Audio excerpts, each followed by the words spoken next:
Fala emergencista, meu nome é Bruno Leite, eu sou médico emergencista, você é muito bem-vindo a mais um Bolos de Emergência. Imagina um país que vive emergências todos os dias.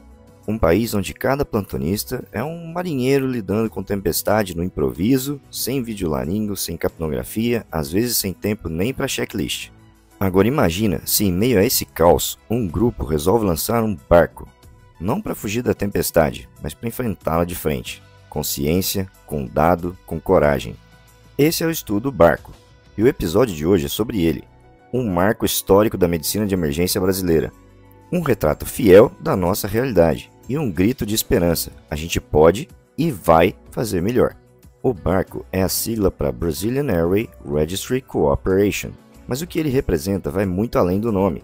Publicado em 2025 na revista Critical Care, é o primeiro grande estudo multicêntrico de via aérea da emergência brasileira. Foram 18 prontos-socorros, mais de 2.800 intubações registradas entre 2022 e 2024, e em 4 regiões do país. Emergência real, intubação de verdade, dados coletados por quem estava lá, no campo de batalha. O objetivo era claro, entender os eventos adversos maiores, os chamados MAI, de Major Adverse Events, que ocorrem até 30 minutos depois da intubação. E o que entra como MAI?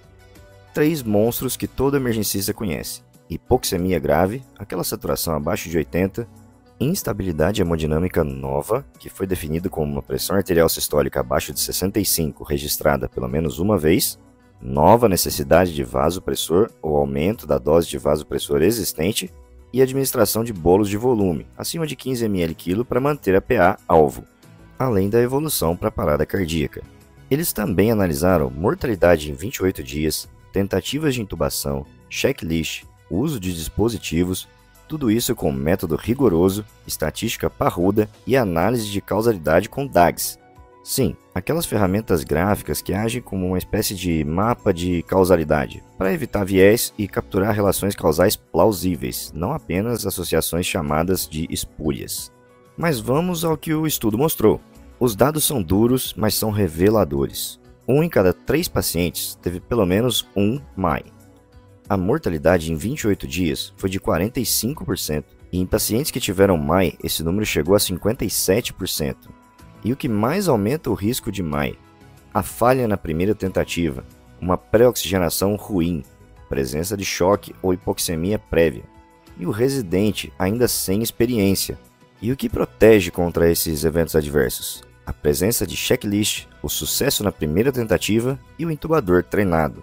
E olha o dado, se você acerta de primeira, você reduz pela metade o risco de um evento adverso maior. Isso é transformador. E qual o retrato do Brasil? Porque o Barco não é só um estudo, ele é um espelho. Um espelho que mostrou que 80% das intubações orotraqueais ainda são feitas com laringoscópio direto, que o uso de bugie é de apenas 32%, que a capnografia está presente só em 22% e que a anestesista participa em menos de 0,1% dos casos na emergência.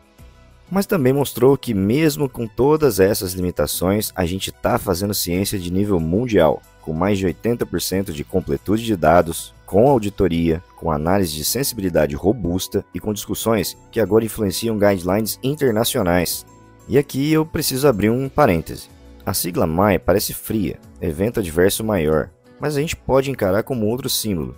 Mãe, aquela figura que cuida, que previne, que se antecipa. A gente precisa ser a mãe do nosso paciente na hora da intubação. Se a saturação já está caindo, se o índice de choque está subindo, se o residente está nervoso, é agora a hora da gente cuidar, preparar, escolher bem o fármaco, pré-oxigenar direito e ter um plano B, C e D. E é aqui que entra o bolos de emergência. Porque o que a gente tenta fazer aqui com cada episódio é exatamente isso: ensinar, alertar, encorajar, para que você na hora da intubação não precise ter sorte, mas tenha preparo. O Barco validou tudo que a gente fala sobre pré-oxigenação, push dose, checklist, uso de bugie, decisão sobre agente indutor. É a prova de que a educação baseada em evidência salva vidas. E agora, com todo orgulho e toda a emoção, eu deixo aqui os meus mais sinceros parabéns públicos aos autores do Barco. O seu autor principal, Ian Ward, nos dá a honra de estar conosco aqui no Bolos de Emergência. E por falar no nosso grupo, tem tantos colegas que participaram do estudo que estão aqui com a gente que realmente não dá para nomear todo mundo. Eu só posso dizer que é um orgulho estar entre vocês. Vocês não só fizeram ciência, vocês escreveram história. Vocês mostraram que a emergência brasileira pode sim liderar, pode sim publicar, pode sim transformar. Se você é emergencista, esse estudo é uma bússola. Leia, discuta, compartilha com a sua equipe, leva para o seu hospital e da próxima vez que for entubar um paciente instável, lembre-se, o sucesso na primeira tentativa pode ser a diferença entre a vida e a morte. O barco mostrou onde estamos. Agora cabe a nós remar com mais força.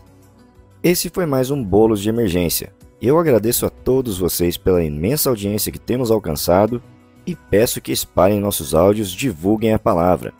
Peço ainda que nos sigam e nos avaliem lá no Spotify. Aquelas 5 estrelas significam muito pra gente.